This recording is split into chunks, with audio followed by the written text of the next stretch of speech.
बिस्मिल्लाहिर्रहमानिर्रहीम। अस्सलाम वालेकुम फ्रेंड्स, आप देख रहे हैं हमारा YouTube channel CSE guide official और मैं हूं मोहम्मद इरफानुल्लाह।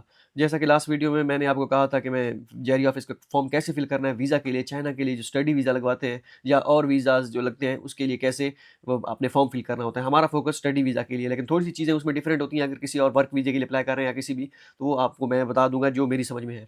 ठीक है, क्योंकि मेन फोकस हमारा स्टडी वीज़ा के लिए है।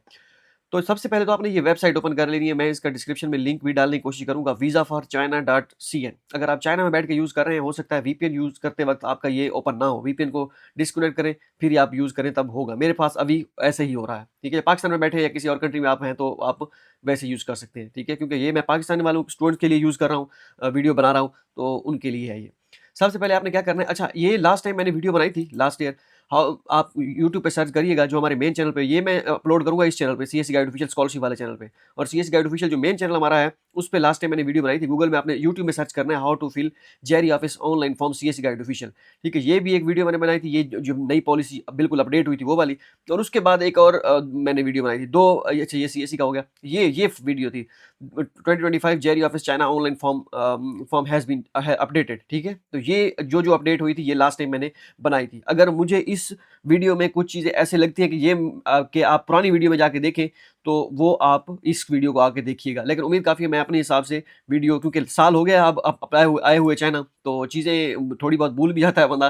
तो मैं इस वजह से मैं पहले आपको अल्टीमेटम दे रहा हूँ। इसका मैं डिस्क्रिप्शन में से लिंक में डाल दूँगा, या ये यूट्यूब में आप सर्च करेंगे आपको मिल जाएगा। चलिए स्टार्ट करते हैं। सबसे पहले आपने क्या करना है, अकाउंट क्रिएट कर लेना है। आपने यहाँ पे पाकिस्तान सेलेक्ट करना है, सिटी आप कौन सा सेलेक्ट कर रहे हैं, इस्लामाबाद, कराची, लाहौर। अभी आप लास्ट टाइम तो ऐसा था, लिखा हुआ था, लेकिन इम्प्लीमेंटेशन नहीं हुई थी कि अगर आप इस्लामाबाद से हैं या केपीके से हैं या पिंडी से हैं, तो आपको इस्लामाबाद वाला सेंटर सेलेक्ट करना है। लेकिन आप पंजाब के किसी और इलाके से हैं, साउथ पंजाब से हैं, जैसे लिया से हैं, या इस इलाके से बहावलपुर से हैं, ठीक है, फिर आप अपना लाहौर सेलेक्ट करें। बाकी कराची वाले तो हैं ही, कराची वाले सेलेक्ट करेंगे, ठीक है। तो मैं इस्लामाबाद, लेकिन अभी तक इम्प्लीमेंटेशन इसकी नहीं हुई। हालांकि जब हम लास्ट टाइम वीज़ा लगवाने गए थे जुलाई में 2025 में, उस वक्त भी ये चल रहा था, उसका नोटिस उनका आया हुआ था, लेकिन इम्प्लीमेंटेशन नहीं हुई थी। तो आप जहाँ पे जाएँ मर्ज़ी है, ओके है, कोई मसला नहीं है। फिलहाल की जो पॉलिसी है, इस्लामाबाद मैं सेलेक्ट करता हूँ, उसके बाद टेक टू द वेबसाइट, इस पे मैं पहुँच जाता हूँ, ठीक है। अब यहाँ पे नोटिसेस आए होते हैं, ये आपने गौर से पढ़ने होते हैं। अगर आपको समझ नहीं आ रहा होता नोटिस, आप ये सारा नोटिस कॉपी करें, चैट जीपीटी को दें कि इसका मतलब क्या है, ठीक है। ये वो आपको चैट जीपीटी उसको क्या बुलेट पॉइंट में इसका मतलब आपको बता देगा। अब ये मेन रिमाइंडर जो है, ये आपने यहाँ पे अपडेट चीज़ें आती रहती है। जब आपने फॉर्म फिल करना है, उससे पहले आपने पढ़ लेना है कि कोई अपडेट तो नहीं आई। For China submission, visa submission of China, documents like police character certificate, there is no QR code, bank statement, kingship proof, and other documents must be apostille by MOFA Pakistan। फिलहाल की जो condition ये इसके मुताबिक तो ऐसा है कि अगर पुलिस क्लियरेंस सर्टिफिकेट जिसके ऊपर QR कोड नहीं है, बैंक स्टेटमेंट और kinship proof and other document must be apostille. लेकिन फिलहाल अगर पुलिस क्लियरेंस सर्टिफिकेट का QR कोड नहीं है, वो आपने अपस्टाइल करवाना है। बाकी बैंक स्टेटमेंट और वो सारी चीज़ें, किंगशिप प्रूफ में एफआरसी आ जाता है, एक स्टूडेंट ने कमेंट किया हुआ था।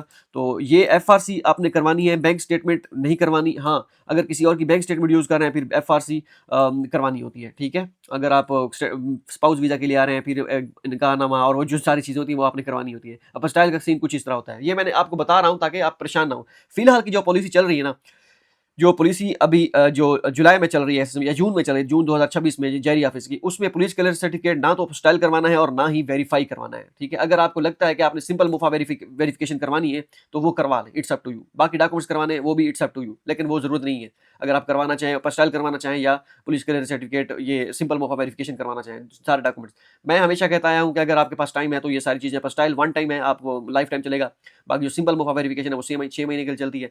और पुलिस क्लियरेंस सर्टिफिकेट तो होता ही 6 महीने के लिए, वो आप अपस्टाइल करवा लें या सिंपल मुफा वेरिफिकेशन करवा लें, इट्स अप टू यू। लेकिन अपस्टाइल ज़्यादा बेहतर है। अगर करवाना चाहें, अगर ना करवाना चाहें, लाजमी नहीं है, ठीक है। अगर आपका QR कोड नहीं लगा हुआ इस पे पुलिस क्लियरेंस सर्टिफिकेट पे, ठीक है। तो ये आपने करके नीचे आप जब आएंगे, तो आप कहेंगे आई ऑलरेडी नो, इस पे क्लिक कर देंगे, ठीक है। तो फिर यहाँ पे भी आए होते हैं नोटिस वगैरह, यहाँ पे आप नोटिस पढ़ सकते हैं, ये जो वो अनाउंस करते हैं, ये इधर। खैर, यहाँ पे आपने क्रिएट अकाउंट पे आपने क्लिक करना है और साइन इन करना है। मैंने ऑलरेडी अकाउंट क्रिएट कर लिया है, ठीक है। अकाउंट मैं क्रिएट कर लिया है, ऑलरेडी नो पे क्लिक करता हूँ, बल्कि मैंने अकाउंट क्रिएट किया था। चलिए मैं साइन इन कर लेता हूँ दोबारा, ठीक है। साइन इन मुझे दोबारा करना पड़ेगा।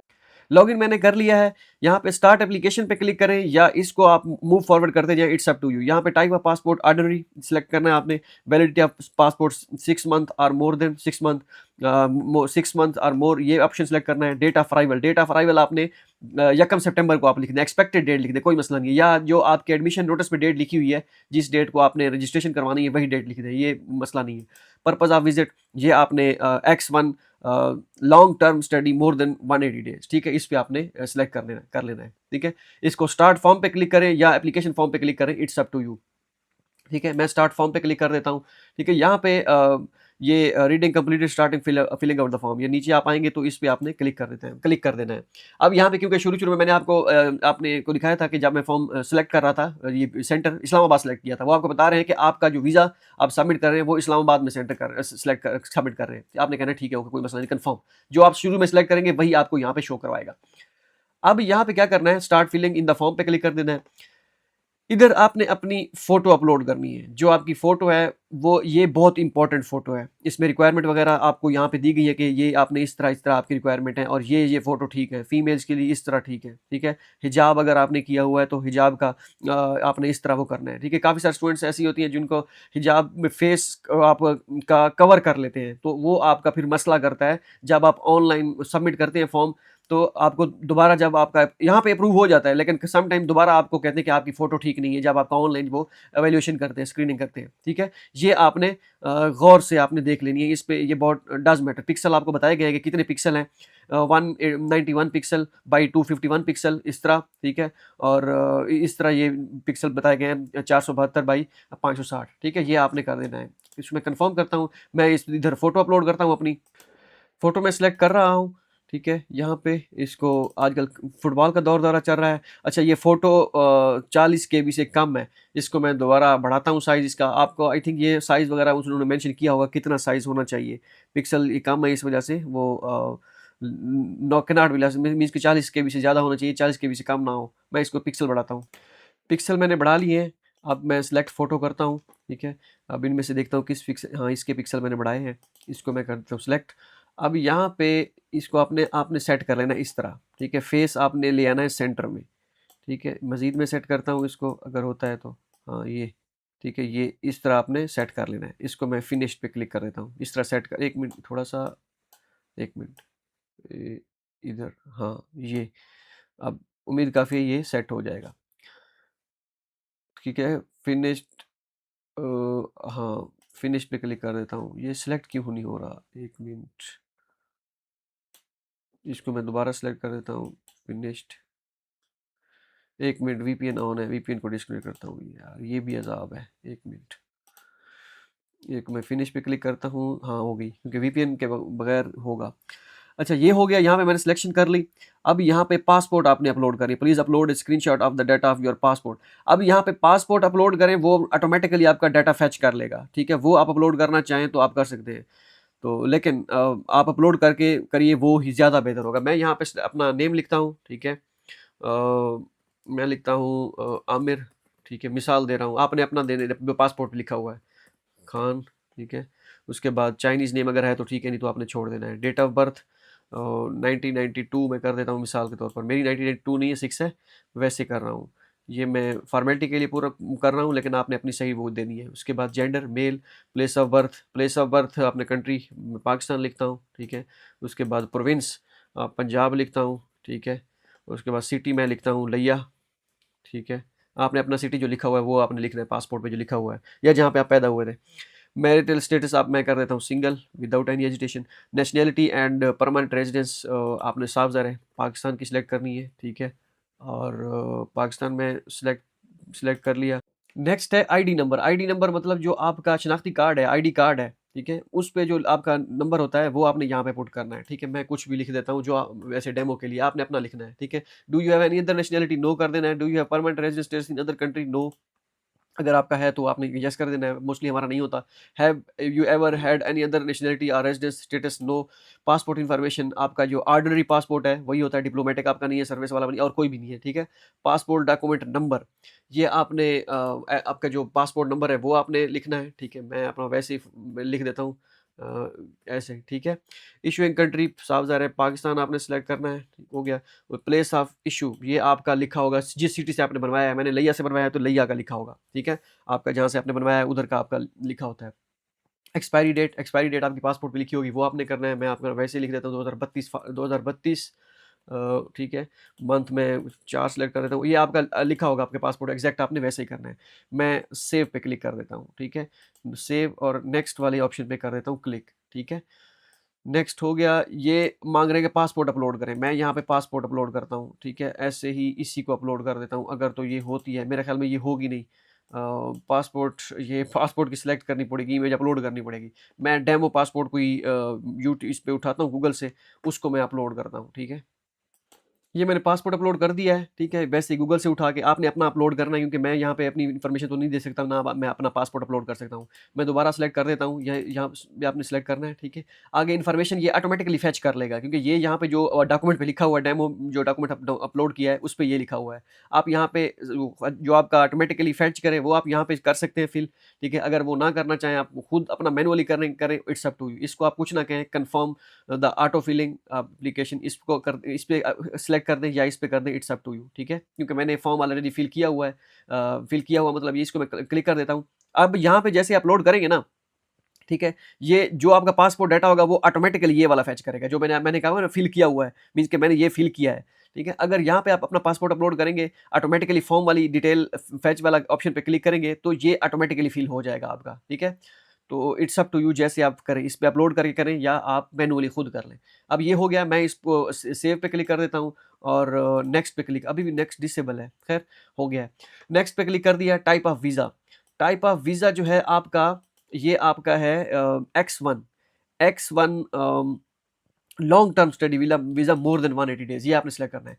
अगर यहीं पे आप किसी और उसके लिए आ रहे हैं, टूरिज़्म के लिए आ रहे हैं, या वर्क वीज़ा के लिए आ रहे हैं, या किसी और के लिए स्पाउस वीज़ा के लिए, S1, S2 फैमिली वीज़ा जो होता है, उसके लिए आ रहे हैं, ठीक है? वो आप अपने हिसाब से सेलेक्ट करेंगे, ठीक है? हमारा मकसद है ज़्यादा आज लॉन्ग टर्म स्टडी स्टडी ठीक है? मोर देन 180 डेज़, ये आपने करना है। व्हिच सर्विस, आपने कौन-सी सर्विस आपने करनी है यूज़, जिससे आप पासपोर्ट आपका करना है। आप एक्सप्रेस करें, नॉर्मल करें, वैसे आजकल नॉर्मल चल रही है, आपने नॉर्मल पे सिलेक्ट करना है, ठीक है? Visa application form, visa validity of your passport, ठीक है?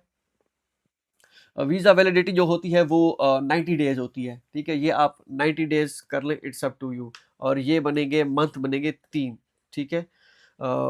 3, ठीक है? ये आप सिलेक्ट कर लें। 6 मंथ भी होता है, किसी का 180 डेज़ भी होता है और 90 डेज़ भी होता है। ये आप मंथ बनेंगे 3 आपके, डेज़ बनेंगे 90s, ठीक है? ये आप इस तरह लिख लें, कोई इश्यू नहीं है। लास्ट टाइम जो मैंने वीडियो बनाई थी, उसको भी आप देख सकते हैं, जाके देख लीजिएगा, उसमें भी ऐसे ही था। अगर ये आपका फॉर एग्ज़ाम्पल आपको लगता है कि ये डाउटफुल है, आपको ये कन्फर्म नहीं है, तो जैसे आप फॉर्म सबमिट करेंगे, अगर आपका ये मसला आया, तो वो आपको दोबारा आपको ईमेल करेंगे। लास्ट टाइम क्या हुआ था, कुछ स्टूडेंट्स ने 180 डेज़ किया था, ठीक है? 180 डेज़, ठीक है? मंथ हुआ 6 और यहाँ पे लिखा 180 डेज़, क्योंकि काफ़ी सारे स्टूडेंट्स मेरे साथ डिस्कस कर रहे थे लास्ट टाइम भी, तो 180 डेज़, ठीक है? ये मैंने खुद भी, मेरे ख्याल में शायद यही किया था, 3 मंथ किया था, ठीक है? कुछ ने ये किया, उनका एप्लीकेशन अप्रूव हो गई। कइयों ने यही लिखा, उन्होंने कहा कि आप ऐसा करें, आप 3 मंथ लिखें और अपना 90 डेज़ क्लिक करें। दोबारा आप जब वो ऑनलाइन स्क्रीनिंग करते हैं ना, वो आपको कहते हैं कि भई अपना ये सेट करके दोबारा सबमिट करें। वो आपको बताएँगे, इससे इश्यू नहीं है, don't worry about that. Entry of your application, ये आपने सिंगल एंट्री कर लेनी है, ठीक है? या मल्टीपल एंट्री करें, इट्स अप टू यू।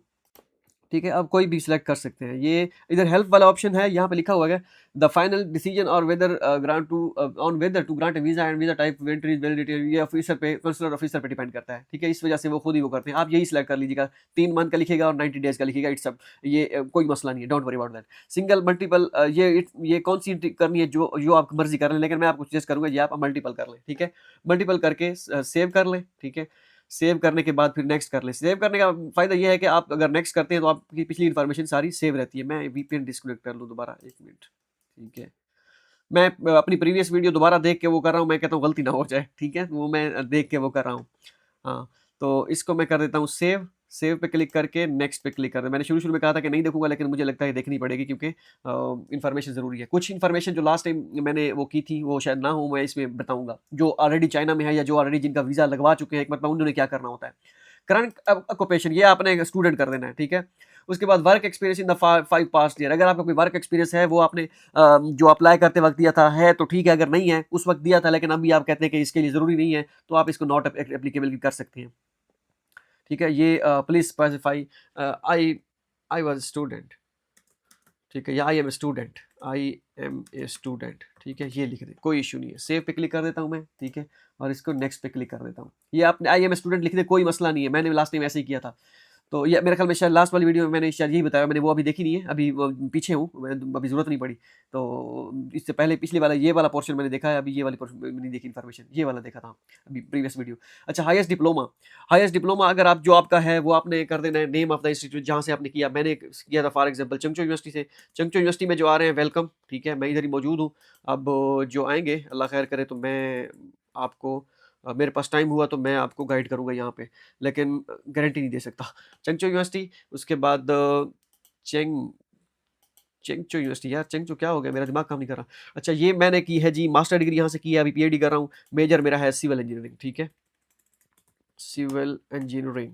आपने जहाँ से किया वही वही वही पाकिस्तान से की है, आपने पाकिस्तान वाली लिखनी है, ठीक है। मैं इसको कर देता हूँ सेव और कर देता हूँ ऐड। अगर करनी है आपने बैचलर वाली इन्फॉर्मेशन देनी है। अगर आप पीएचडी के लिए आ रहे हैं तो मास्टर वाली इन्फॉर्मेशन देंगे, और अगर आप मास्टर के लिए आ रहे हैं तो बैचलर वाली इन्फॉर्मेशन दें। ये फॉर्मेलिटी है, लेकिन आपने देनी है। अगर आप और इन्फॉर्मेशन ऐड करना चाहें तो कर सकते हैं, मैं आपको सजेस्ट नहीं करूँगा कि आप और करें, एक ही काफ़ी है, ठीक है। नेक्स्ट पे क्लिक कर देता हूँ। कुछ उसके बाद करंट होम एड्रेस मैं लिख देता हूँ, चेक नंबर 120 टीडीए लिया, ठीक है, जो यहाँ से करीब अच्छा हमारे इलाके से है। अच्छा, फ़ोन नंबर मैं वैसे कर देता हूँ, जो भी लिखना है वैसे डेमो। आप अपने अपना फ़ोन नंबर जो पाकिस्तान में आप यूज़ कर रहे हैं वो आपने लिखना है। मोबाइल नंबर भी आपने, फ़ोन नंबर तो आजकल कोई नहीं होता, मोबाइल नंबर होता है, लेकिन आपने एक में अपना वो कोई एक फ़ोन नंबर और देना है। यहाँ पे सेल फ़ोन में जो मोबाइल नंबर में आपने सही वाला मोबाइल देना है। यहाँ पे आप अपना किसी भाई का दे सकते हैं, अपना दूसरा नंबर भी दे सकते हैं, क्योंकि आजकल फ़ोन नंबर तो है नहीं, मोबाइल नंबर चल रहा होता है ज़्यादातर, ठीक है। यहाँ पे आपने मैं वैसे ही फ़िल कर रहा हूँ डेमो के लिए। इंटर ईमेल आप अपनी कर सकते हैं। मेरी ईमेल ये है, ठीक है। मैं इसको कर देता हूँ, ठीक है, LEGHARI, ठीक है, @gmail.com। अगर कोई आपने क्वेश्चन पूछना हो तो मुझे इस ईमेल पे ईमेल करिएगा, मैं आपको रिप्लाई करने की कोशिश करूँगा अगर मेरे पास टाइम हुआ तो। फैमिली इन्फॉर्मेशन अगर आप देना चाहें तो दे सकते हैं, फैमिली इन्फॉर्मेशन दे दें तो ज़्यादा बेहतर है। फैमिली नेम, उस आपके फादर की इन्फॉर्मेशन दे दें, उसके बाद मदर की इन्फॉर्मेशन भी होगी, यहाँ मदर की इन्फॉर्मेशन दे दें। अगर यहाँ पे कुछ होता है वो डेट ऑफ बर्थ, कईयों की डेट ऑफ बर्थ हाँ लिखी होती है, बल्कि उनके आईडी कार्ड पे डेट ऑफ एक्सपायरी नहीं होती, क्योंकि जो बुजुर्ग हो जाते हैं उनकी डेट ऑफ एक्सपायरी नहीं होती, तो मीन्स कि जो उस पे आईडी कार्ड पे वो आप दे सकते हैं। मैं यहाँ पे फिलहाल आपने फिल कर देनी है अपनी इन्फॉर्मेशन, मैं यहाँ पे नॉट एप्लीकेबल कर रहा हूँ, ठीक है, क्योंकि यार इन्फॉर्मेशन मुझे ना फिल करनी पड़े, ठीक है, ताकि मैं ऐसे ही I am just filling the form, ठीक है। ये मैं ऐसे ही लिख रहा हूँ। आपने अपनी वाले साहब की इन्फॉर्मेशन और वालदा की इन्फॉर्मेशन यहाँ पे पुट करनी है, फिलिंग इन्फॉर्मेशन, ठीक है, फिलिंग द फॉर्म, ये मैं वैसे लिख रहा हूँ। आपने अपना वाले साहब की इन्फॉर्मेशन और अपनी वालदा की इन्फॉर्मेशन देनी है, ठीक है। अब यहाँ पे मैंने वो कर दिया। चिल्ड्रन मैं कहता हूँ भाई नो, ठीक है। अब बच्चे, अच्छा लास्ट टाइम ऐसा था, यहाँ पे चिल्ड्रन सेलेक्ट करते थे ना, तो ये नीचे ऑप्शन दे देते कि भाई आई एम, ये वाई वजह क्यों नहीं है, तो भाई जब शादी नहीं हुई तो बच्चे कैसे होंगे। अच्छा, do you have any immediate relative not including parents in China, नहीं भाई, आपका कोई है रिलेटिव वगैरह करीबी, आप उसको यस करके आप इन्फॉर्मेशन दे सकते हैं। आपने कहना नहीं है तो फिर नहीं है, ठीक है। सेव पे क्लिक कर देता हूँ मैं और नेक्स्ट पे क्लिक कर देता हूँ, ठीक है। Next information arrival, the system only accept visa application for entry dates within the next 90 days. Application submit outside of this period will not be processed. आपने जो इन्फॉर्मेशन देनी है यहाँ पे, ये अगले 90 दिनों की इन्फॉर्मेशन, नेक्स्ट जो आपने 90 डेज है ना उसकी इन्फॉर्मेशन आएगी, ठीक है। फॉर एग्जांपल अभी मैं वीडियो रिकॉर्ड कर रहा हूँ, ये है आज 15 जून 2026, जुलाई अगस्त सितंबर, ये 15 मेरे ख्याल में सितंबर तक जाएगी। अब मैं यहाँ पे आपने लिख देना है यकम सितंबर 2026, ठीक है। सिलेक्ट करता हूँ मैं मंथ, ये 9th, और कर देता हूँ सिलेक्ट वन, ठीक है। इससे आगे डेट ही नहीं शो हो रही, ठीक है, ये नेक्स्ट 90 डेज। अच्छा, अराइवल शिप नंबर ये आपने छोड़ देना है। The city of your destination, जिस सिटी में आपने जाना है वो आपने सेलेक्ट करना है। ये खनान चंगचू है, जो चंगचू में आएंगे चंगचू सेलेक्ट करना है। दालियान में जो जाएंगे दालियान सेलेक्ट करेंगे। हारबिन में जो चंगचू वो गोंगचो में जाएंगे वो गोंगडोंग में जाएंगे, वो अपना सेलेक्ट कर लें। जिस यूनिवर्सिटी में आप, जिस सिटी में आपकी यूनिवर्सिटी है उसी का अपना नाम लिख देना है। डिस्ट्रिक्ट काउंटी, ठीक है, डिस्ट्रिक्ट, ये आपका डिस्ट्रिक्ट हमारा है चुंगयुआन है, चुंगयुआन, चुंगयुआन, हाँ चुंगयुआन, ये वाला, ये चुंगयुआन छू। ये जो चंगचो में आएंगे वो उन्होंने ये सिलेक्ट करना है। सिटी टू स्टे, साफ ज़ाहिर है चंगचो ही आप सिलेक्ट करेंगे। अगर आपकी कोई कनेक्टिंग फ्लाइट है तो आप जहाँ पे आपने लैंड करना है वो भी आप लिख सकते हैं, लेकिन आप अपना जिस जगह आपने जाना है ये आपने वही सिलेक्ट करना है। ये फॉर्मेलिटी है, इसका मसला नहीं है, क्योंकि आपने चंगचो में आना है तो आपने चंगचो सिलेक्ट करना है, चंगचो में हम स्टे करेंगे। डिस्ट्रिक्ट काउंट ये आप दोबारा वही चुंगयुआन, ठीक है, चुंगयुआन छू। एड्रेस टू स्टे, साफ ज़ाहिर है बस आपने चंगचो यूनिवर्सिटी लिख देना है। आपने अपनी यूनिवर्सिटी का नाम लिख देना है। अगर किसी को अपने ये डिस्ट्रिक्ट का नहीं पता, ठीक है, डिस्ट्रिक्ट का पता नहीं है, तो वो आप गूगल करें। गूगल मैं आपको खैर चेक कर देता हूँ। ये दोबारा वीपीएन कनेक्ट करना पड़ेगा, 1 मिनट। मैं वीपीएन कनेक्ट करता हूँ, ठीक है? इसको मैं कर देता हूँ for example Dalian Dalian university district name, ठीक है? मैं इसको सिलेक्ट कर देता हूँ। डिस्ट्रिक्ट नेम, डिस्ट्रिक्ट लिखना था, चलो खैर जल्दी में लिखा जाता है ऐसे ही। डिस्ट्रिक्ट वो आप लिखेंगे, इधर आ जाएगा कि कौन सा डिस्ट्रिक्ट है। Dalian does not have a single university but there is several district educational Dalian university located. एक minute, Dalian where Dalian university located, what's the district name, ये इस तरह लिख देते हैं, देखते क्या कहते हैं। अब तो कुछ ना कुछ कहेगा। Dalian university situated in Chinchu, ठीक है? Chinchu district of Dalian, Liaoning province, Liaoning इनका प्रोविंस है और चिंचू जो है जिंचू, ये इनका डिस्ट्रिक्ट है। इसी तरह जो जिस यूनिवर्सिटी में आपका है वो आप अब यहाँ पे लिखें, आपको आपकी यूनिवर्सिटी का वो आप डिस्ट्रिक्ट मिल जाएगा, ठीक है? हमारा मैं और उसके बाद आपने यूनिवर्सिटी का चाहे आपने बाहर रहना है, यूनिवर्सिटी में स्टे नहीं करना कि आपको कहाँ पे स्टे करेंगे, आपने अपनी यूनिवर्सिटी का नेम लिख, क्योंकि अभी आप नए आ रहे हैं, आपको नहीं पता आपने कहाँ रहना है बाहर, तो आपने अपनी यूनिवर्सिटी का नेम लिख देना। ये फॉर्मेलिटी है, कोई इशू नहीं है। चंगचू, मैं चंगचू यूनिवर्सिटी लिख देता हूँ, ठीक है? यूनिवर्सिटी चंगचू, यार आज क्या हो गया है मुझे, रात के मैं 12 बजे वीडियो रिकॉर्ड कर रहा हूँ। चंगचू यूनिवर्सिटी, ठीक है?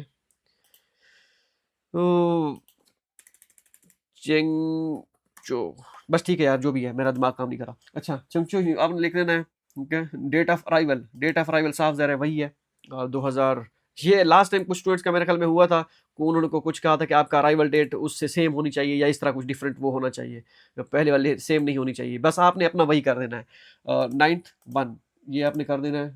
डेट ऑफ डिपार्चर सेम आपने 2026 ही लिख देनी है, 2026 9/1, ठीक है? दोनों आपने सेम कर देनी है, डेट ऑफ अराइवल और डेट ऑफ डिपार्चर दोनों। अच्छा, डेट ऑफ डिपार्चर, ठीक है? इसको इसको भी आप सेम कर दें, बिल्कुल सेम कर दें, लास्ट टाइम वाला 2026, ठीक है? 9th और 2/1। लेकिन मैं प्रीवियस वीडियो देख लूँ, उसमें कोई अपडेट तो मैंने नहीं दी थी लास्ट टाइम। ठीक है, कोई इन्फॉर्मेशन खास नहीं है, सेम ही थी लास्ट टाइम। आपने ये लास्ट टाइम जो मैंने दी थी, आपने सेम डेट लिख देनी है, ये वाली सेम देनी है, ठीक है? ये आपने खाली छोड़ देना है, क्योंकि आपको अभी नहीं पता कि आप किस डेट को अराइवल आपका है और किस डेट को आपका डिपार्चर है। ये फॉर्मेलिटी के लिए जस्ट। उसके बाद city of departure, city of departure आपने जहाँ पे लैंड करना है, आप जिस सिटी में आपका है ना, दालियान है, तो आपने दालियान में, जैसे चंगचू है, हम अपने चंगचू कर देना है, ठीक है? खनान चंगचू आपने यहाँ पे सिलेक्ट करना है, क्योंकि आपको नहीं पता कि आप कहाँ पे लैंड करेंगे, आपने कौन सी टिकट बाय करनी है। डिस्ट्रिक्ट काउंटी वही चुंगयुआन डिस्ट्रिक्ट, ठीक है? ये चुंगयुआन, ठीक है? ये उसके बाद ये लास्ट टाइम ये थोड़ा सा इसका इशू बना था, inviting person contact organization in China. तो यहाँ पे आपने प्लीज इंटर यूनिवर्सिटी का नेम लिख देना है, ठीक है? चंगचू यूनिवर्सिटी, आपने यूनिवर्सिटी का नेम लिख देना है। अगर किसी दोस्त का नेम लिखना चाहें, ये लिख दें। लास्ट टाइम कुछ स्टूडेंट्स को का एक्सेप्ट हो गया था, इसी तरह जो उन्होंने को लास्ट टाइम मैंने बताया था कि आपने मैंने लिखा था आमिर खान, ठीक है? उसके बाद ये इसका मैंने फ्रेंड लिख दिया था, ठीक है? फ़ोन नंबर उसका सारा कुछ दे दिया था। लेकिन कुछ स्टूडेंट्स को कहा था कि ये इन्विटेशन जो है ये आपका यूनिवर्सिटी की तरफ से, तो आपने यूनिवर्सिटी का नेम लिखे, यूनिवर्सिटी की इन्फॉर्मेशन दें, ठीक है? आपने चंगचो यूनिवर्सिटी लिख दिया, ठीक है? चंगचो यूनिवर्सिटी, ठीक है? और उसके बाद ये कॉन्टैक्ट विद पर्सनल रिलेशनशिप, ये आपने यूनिवर्सिटी लिख देना है, ठीक है? या सुपरवाइजर लिख दें, इट्स अप टू यू, ठीक है? उसके बाद फ़ोन नंबर ये लिखा होगा, आपके जो एडमिशन नोटिस होगा ना, उस पे लिखा होगा, या आप यूनिवर्सिटी गूगल करेंगे, अपनी यूनिवर्सिटी का नेम चंगचो यूनिवर्सिटी मैं लिख देता हूँ, ठीक है? चंगचो यूनिवर्सिटी फ़ोन नंबर, ठीक है? जो आएगा वो आपने आपने कर देना है। फिर मुझे वीपीएन कनेक्ट करना पड़ेगा यार, चलो छोड़ो, ठीक है? आपने यहाँ पे जो फ़ोन नंबर है वो आपने वो लिख देना है। जो एडमिशन नोटिस पे वैसे आप हर किसी का लिखा होता है, वो जो एडमिशन नोटिस पे लिखा हुआ है ना आपका, वो आपने यहाँ पे लिख देना है, जो भी आपका लिखा हुआ है। ईमेल भी एडमिशन नोटिस पे लिखी होती है, या गूगल कर लें, चंगचो यूनिवर्सिटी की जो ईमेल है वो हमारे चंगचो यूनिवर्सिटी की मेरे ख्याल में होगी ज़ाओचेन, कुछ इस तरह के नेम से होगी, ठीक है? @फलां-फलां जो भी है @zzu.com और इस तरह कुछ है, ठीक है? मैं वैसे डेमो लिख देता हूँ, demo@zzu.edu.cn, या जहाँ से आपको फाइनल ईमेल आई थी ना एडमिशन नोटिस की, कि आप कांग्रेचुलेशन, या जो आपको फाइनल ईमेल आई थी, वो आपने यहाँ पे लिख देनी है। प्रोविंस स्टेट वही हो गया, खनान प्रोविंस है। ये आपने अपना सिटी देख लेना, जिस यूनिवर्सिटी में आपकी सिटी वाक़ है, यूनिवर्सिटी वाक़ है, ठीक है? सिटी जो है चंगचो है हमारा, खनान चंगचो, और उसके बाद डिस्ट्रिक्ट चुंगयुआन डिस्ट्रिक्ट है, ठीक है? और चुंगयुआन, ठीक है? पोस्ट कोड पता नहीं, मेरे ख्याल में 45,000 है, ये वाला कोड है। गूगल कर लीजिएगा आपको चंगचो यूनिवर्सिटी पिन कोड कौन सा है, या जो भी आपकी यूनिवर्सिटी है उसका पोस्ट कोड कौन सा है, वो आप यहाँ पे लिख देंगे। अब मैं हर यूनिवर्सिटी का तो नहीं लिख सकता। अच्छा, इमरजेंसी कॉन्टैक्ट, ये आप अपने भाई का लिख दें, ठीक है, मैं अपने भाई का फॉर एग्जांपल लिख देता हूँ, उसका मैं लिख देता हूँ इस तरह, emergency contact relationship with brother, ठीक है। आपका चाइना में हो या पाकिस्तान में हो, जहाँ पे भी हो, कोई इश्यू नहीं है, जो मर्ज़ी हो। ये लेकिन इन्फॉर्मेशन भी ये आपने बिल्कुल सही-सही देनी है। खुदा ना ख़ास्ता आपके साथ कोई मिसहैप हो जाता है इधर, ठीक है, ताकि वो आपकी फैमिली से कॉन्टैक्ट कर सकें। ये सॉरी फीमेल कह रहा हूँ, मेल, मेल नहीं बल्कि फ़ोन नंबर, ईमेल तो नहीं चाहिए। फ़ोन नंबर यहाँ पे आपने सही से लिखना है, +92 जो भी आपका है, वो कोड के साथ प्रॉपर, ताकि वो कॉन्टैक्ट करने से कॉन्टैक्ट करने पर उनसे कॉन्टैक्ट कर सकें। ईमेल मैं लिख देता हूँ जो भी है ऐसे ही ठीक है, ऐसे ही डेमो के लिए। ठीक हो गया, ये हो गया। Who will pay for this travel? Self है भई, आपने सेल्फ पे करना है, ऑर्गेनाइज़ेशन कहाँ पे करेगी? पर्सन शेयरिंग, हाँ, अगर जिनको वो है आंसर स्कॉलरशिप है जिनकी, उनकी ऑर्गेनाइज़ेशन पे करती है, सुनने में आया है कि वो फर्स्ट टाइम ट्रैवल पे करते हैं, टीडीए देते हैं आपको, वो आपने ऑर्गेनाइज़ेशन का कर लेना है। सेल्फ पे करें कोई इश्यू नहीं है, मसला नहीं है। Person think the same person with you, no, आपने नो पे करना है, ठीक है? अगर येस करेंगे फिर आपको सारी डिटेल देनी पड़ेगी।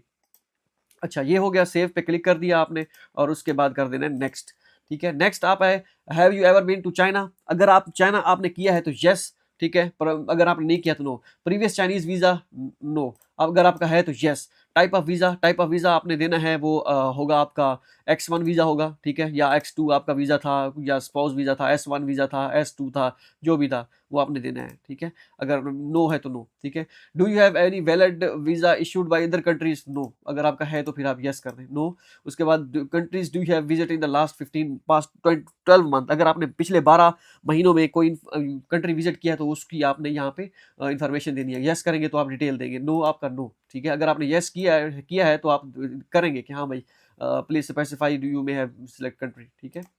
नेक्स्ट, सेव पे क्लिक कर देता हूँ और कर देता हूँ नेक्स्ट पे, ठीक है। Have you ever refuse China visa or denied entry into China? आपने, अगर आपका वीजा आपने जहरी ऑफिस में अप्लाई किया है और आपका वीजा नहीं लगा तो आपका रिफ्यूज नहीं है, आपने नो पे सिलेक्ट करना है, ठीक है। अगर आपकी कोई स्टैंप लगी हुई है, मतलब आपको कोई स्टैंप रिजेक्टेड की स्टैंप लगी है, फिर आपने यस करना है, फिर आप वीजा वजह लिखेंगे। अगर आपने अप्लाई किया था वीजा के लिए, आपका पासपोर्ट खाली मिल जाता है, खुदा ना खास्ता आप पहले मतलब अप्लाई करते हैं और आपको पासपोर्ट खाली मिल जाता है, दोबारा आपको वीजा के लिए अप्लाई करना पड़ता है, तो आप यस नहीं करेंगे, नो करेंगे, ठीक है। ये कंफर्म है, इसको आपने बिल्कुल इसकी टेंशन नहीं ले ली। Has your Chinese visa ever been cancelled? ये आपका कैंसिल भी नहीं हुआ। अगर आपका कैंसिल हुआ है तो यस करें। हाँ, कैंसिल जैसे स्टूडेंट यहाँ पे शफल करते हैं, स्टूडेंट यूनिवर्सिटी चेंज करते हैं, पहले वाला वीजा कैंसिल करवाना पड़ता है, तो आपने भी फिर वजह वजह कर देनी पड़ती है कि भाई I have change my university, ठीक है। नो करना है आपने। नए जो स्टूडेंट नए जा रहे हैं उनके लिए तो बिल्कुल नो है सारे। Have you ever eaten China? No. Have you criminal record? No. Have you serious? No no no no पे क्लिक करते जाना है, ठीक है। उसके बाद have you serving or you military? No. Have you, इसको भी no. Have you work professional social? No. उसके बाद is there anything want to declare? No, ठीक है। हाँ, कुछ वजह होती है, जैसे किसी का आईडी कार्ड में डिसेबल, लास्ट टाइम एक स्टूडेंट था उसका आईडी कार्ड में डिसेबल था, लेकिन वो बाद में उन्होंने कहा कि मैं बिल्कुल, जब आईडी कार्ड बनने लगा था उस वक्त वो आईडी कार्ड डिसेबल वाला बन गया था उसका, लेकिन बाद में वो बिल्कुल सेहतयाब हो गया था। तो उसने फिर यहाँ पे रीजन दी थी, उसने पहले नो पे सिलेक्ट किया था, नो के साथ किया था, नहीं हुआ था, वैसे फिर उसने यस पे करके वजह दी थी, ऐसा ऐसा मेरा। लेकिन मैं वैसे बता रहा हूँ आपको, आपने नो ही करना है, ठीक है। सेव पे, नेक्स्ट पे क्लिक कर देना है। अब applicant, the person who has filled the application. अच्छा, ये एक और इन्फॉर्मेशन यहाँ पे मेरे से नहीं मांगी, मैं जो जिसका वो कर रहा था कि आपने अगर चाइना अप्लाई किया हुआ है, आपने ऑलरेडी चाइना विजिट किया हुआ है, यहाँ से आपका वीज़ा इन्फॉर्मेशन देते हैं कि आपने ऑलरेडी चाइना विजिट किया है, आप येस करते हैं तो वहाँ पे वो कहते हैं कि आपकी एंट्री कौन सी है, आपने कब अप्लाई किया था वीज़ा के लिए, कौन कौन सा वीज़ा था। आपने जो वीज़ा का डेट लिखनी है ना, वो आपने जो आपका पहला X1 स्टडी वीज़ा जो आप लगवा के आए थे पाकिस्तान से, उसकी आपने इन्फॉर्मेशन देनी है।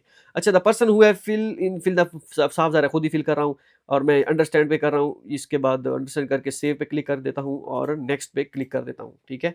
अब यहाँ पे मटेरियल अपलोड, ये मेन सेक्शन है, ये सबसे ज़्यादा मेन सेक्शन है, इंपॉर्टेंट है। Applicant must have validity of 6 month last least at least 6 month.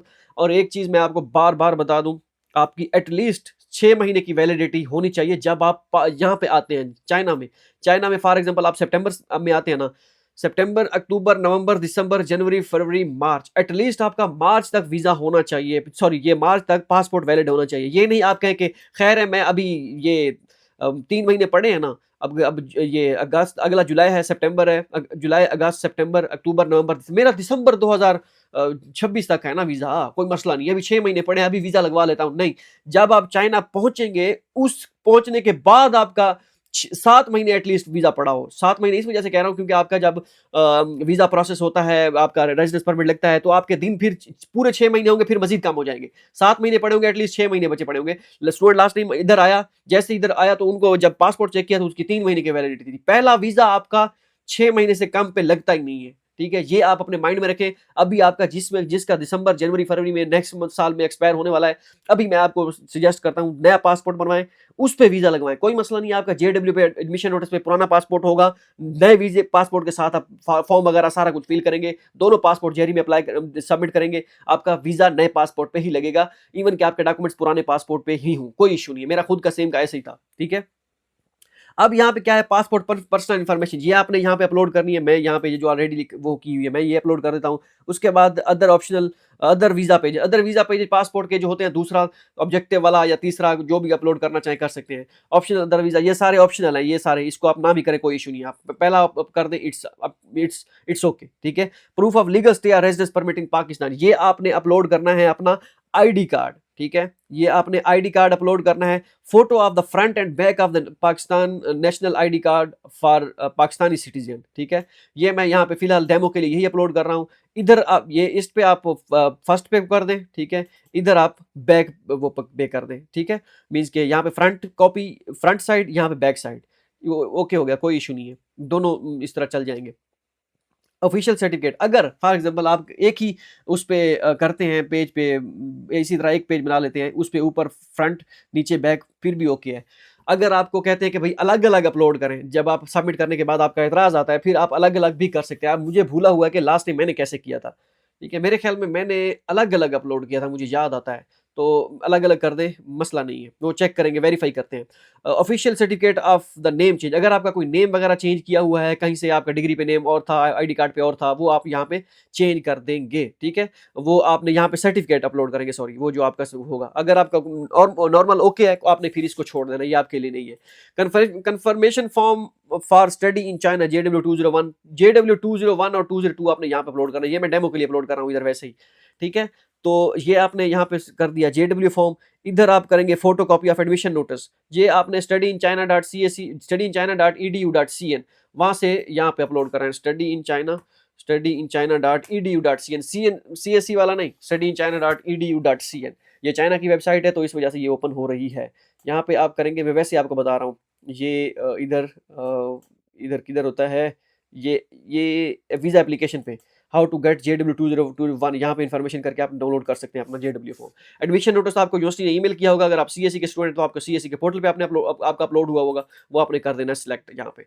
उसके बाद notification letter of scholarship if any, notification letter, अगर आपका JW पे सेल्फ पे चेक है, और या आपका कुछ और कंफर्मेशन आपको नहीं है कि फुली फंडेड स्कॉलरशिप तो है, लेकिन आप प्रूव करें आपको, तो वो फिर आप यूनिवर्सिटी से कोई लेटर ऐसा लें जिस पे आपका स्कॉलरशिप लिखा हो कि हाँ भाई ये स्टूडेंट की स्कॉलरशिप है, यूनिवर्सिटी आपको ऑफिशियल लेटर पे बना के दे, वो यहाँ पे अपलोड करेंगे, ताकि बैंक स्टेटमेंट वाली शर्त अगर आपकी होती है तो वो खत्म हो जाए, ठीक है। Proof of financial resources for non full scholarship student must provide bank statement with closing balance not less than 2500 USDT और 7.5 लाख पर ईयर, ठीक है। मीन्स कि 7,50,000 पर ईयर के हिसाब से, जैसे मैंने आपको वीडियो में बताया था, वो होनी चाहिए हर साल के हिसाब से। अगर आपकी 3 साल की डिग्री है तो आपको तकरीबन 7 या 21 और 22 हो गया, 22.5 लाख की बैंक स्टेटमेंट शो करनी पड़ेगी। अगर 4 साल की है तो आपको 4 साल के साथ जरा दे 7 चौका 28 और ऐसे समझे 30 लाख पाकिस्तानी बैंक स्टेटमेंट, पाकिस्तानी रुपए शो करानी पड़ेगी, ठीक है।